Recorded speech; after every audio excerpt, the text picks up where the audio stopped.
Should my goal not be to have as little mortgage debt as possible? And isn't my goal to eventually completely pay off my mortgage?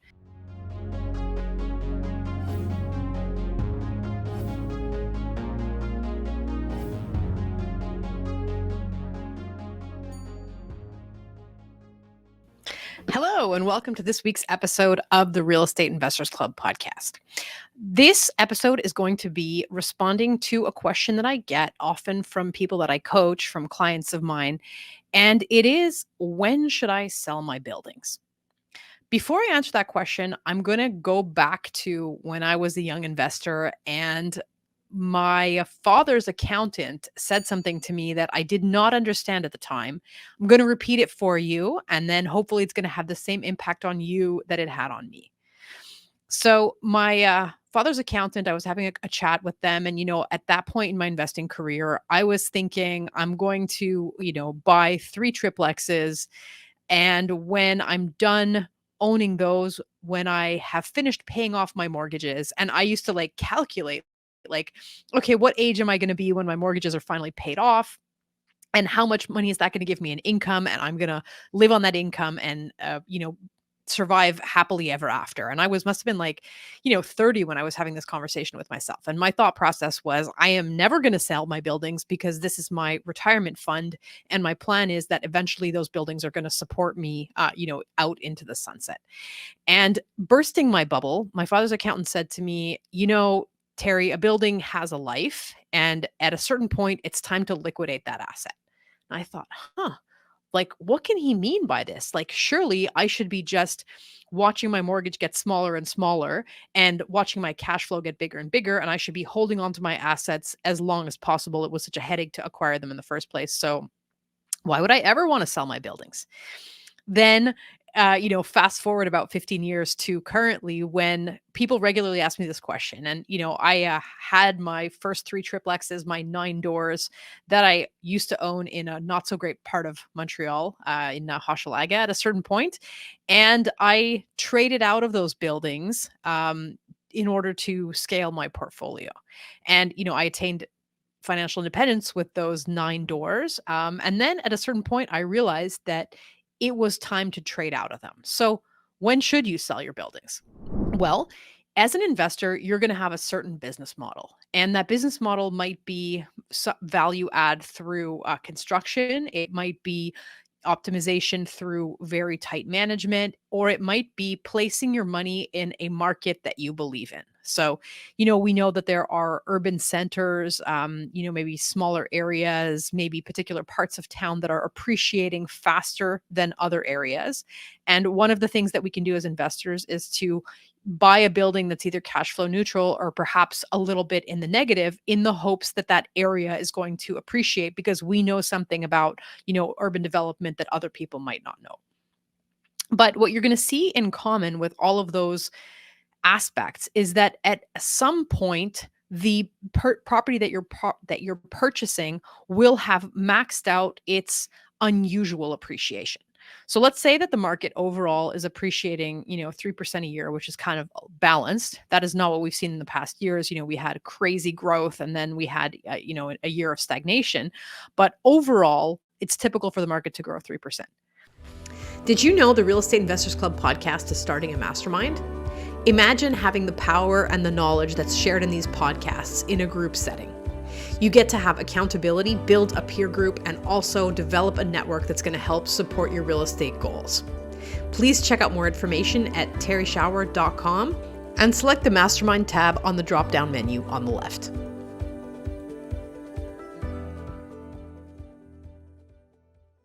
If you have a strategy to up the value of a property by beyond that, be it through something that you're doing with your business model, construction, management, or if it's because you know something other people don't about growth, there's going to be a time-bounded moment in which you're able to realize that gain.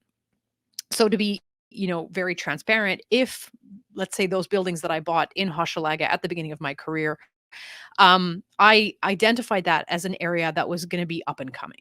And it's, the increase that happened in that area took place over a certain number of years. And then the outsized growth of that area vis-a-vis other areas slowed down. Also, after with natural tenant turnover, my tenants in those buildings turned over and my rents were adjusted to market. So, in terms of those triplexes, I had realized my gains. My rents were adjusted to market value. The appreciation that was going to happen because the neighborhood was, gentrifying, or because people found that a desirable place to buy, that outsized appreciation happened. And also, those are smaller properties where if you have a triplex, you have to maintain the roof, the brick walls, the toilet, like basically the shell of the building, whether you're maintaining an eightplex or whether you're maintaining a triplex, some of those expenses are going to be the same. Now, if I have to pay the same price to replace my roof, I'd rather be replacing the roof of an 8 unit than the roof of a 3 unit. So, as a general rule of thumb, if I can own a property that has more doors, I would prefer, at the same price or for the same capital investment, I would prefer to own more doors because you're only maintaining the outside once. So, why trade out of those properties? Well, at a certain point, once I've adjusted rents to market, once the area has appreciated to the point that it's going to appreciate, and then it's going to, take on only like a 3% a year appreciation, and the unit sizes are small, it didn't make sense for me to continue to hold those assets as part of my portfolio. And the other thing that happened over time was that I paid down the mortgages and there was too much capital left in the property. Now, if I was 70 and my goal was to just have stable income to live off of, I might have made a different decision. But being a young investor who's, more towards the beginning of my career, and I have many years of trading in and out of buildings in front of me, it made more sense to sell the buildings, realize the capital gain that I made, obviously pay my taxes to the government, because anytime you sell, you do end up giving a chunk of it to the government in terms of capital gains, but then to reapply that capital by purchasing other assets where I can start again with whatever strategies I have to add value.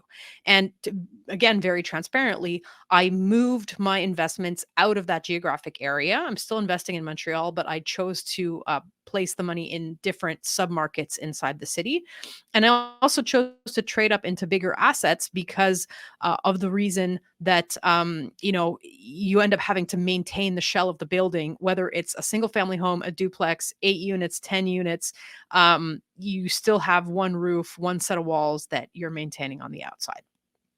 So, in being transparent about my personal example, what I want you to retain from this is take away the message that a building, your ownership of a building, should have a life. There's a moment at which it makes sense for you to add it to your portfolio because you're able to do some kind of value add, whatever technique you're using to add value in the buy, management, construction and renovation, whatever it is. And then once you've realized that gain, once you feel like the market that you've placed your money in has plateaued in terms of the growth that it's going to realize, then it might be time for you to think about liquidating that asset and placing the money somewhere else. Have you really been listening to the episode, or has your monkey mind been taking you off in one direction or another? Our mental habits can be our biggest assets or our biggest liabilities as we pursue certain goals. For me, the biggest performance gains have always come from training my mind. In my book, Mindful Landlord, I talk about how you can train your mind and how you can apply some of these strategies to your journey in the real estate field. The book is available on Amazon and also on its website, mindfullandlord.com. Now I'll stop evangelizing for the power of mental training and let you get back to the show. Another strategy, and this is talking specifically to people who might ask a slightly different question, which is, should my goal not be to have as little mortgage debt as possible? And isn't my goal to eventually completely pay off my mortgage? Now, I don't remember exactly which accountant I was talking to when this little illusion got exploded for me, but maybe a more conservative, old school European way of thinking is, I want to own all my properties free and clear, and that's going to help me sleep at night. Well, people who play the real estate game professionally are always talking about leverage. And what's the difference between leverage? If we take, a very simple example, I can own one building that's worth, let's say, $800,000 and that generates for me $50K in cash flow. I can own that building free and clear with no mortgage on it.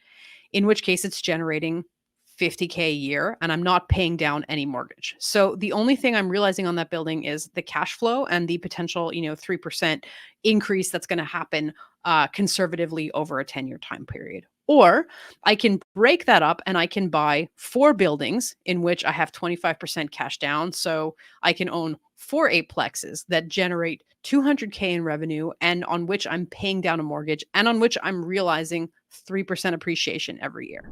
Now, before we get into, the cash flow and the mortgage reimbursement, just on appreciation, if you have an asset that's worth a certain amount of money and you're realizing a 3% appreciation on it every year, would you rather own one $800,000 asset that's growing at 3% a year, or 4 $800,000 assets that are growing at 3% a year? So just the fact of using your capital to spread it over more assets means that whatever appreciation is going on, you're going to be realizing that multiple times over, as opposed to having all of your money tied up in a single property. Then one of the other ways that you make money in real estate is you pay back the bank. So if I have a mortgage running which has interest that's tax deductible, that mortgage is paying itself off over time, and I'm able to deduct that interest from as a tax liability. Whereas if I am just making 50K on my fully mortgage debt free $800,000 property, that 50K is being taxed at its full level.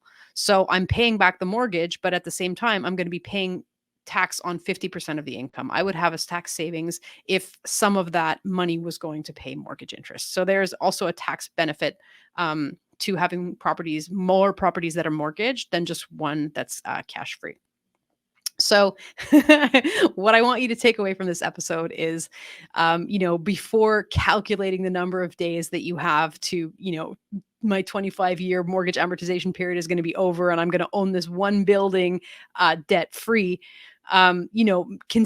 evaluate whether or not it's time to trade out of that specific asset because you've realized the gain that you as an investor are able to bring to the table. And then also consider, what the value is of having a property that's debt free, because maybe running your properties debt free is not the best place to end up. Real estate fans, thank you for tuning into this episode. If you have found it useful, if you think of somebody who could benefit from this, please go ahead and share it with them. We always like to get reviews, like and subscribe. And if you have any questions that you want to shoot to me, give them to me by email, fill out our form to come on and do live on air coaching. If that's too much of a commitment, please go ahead, DM me a message, and I will be very happy to answer it on air. Until next week, real estate fans, have a good week.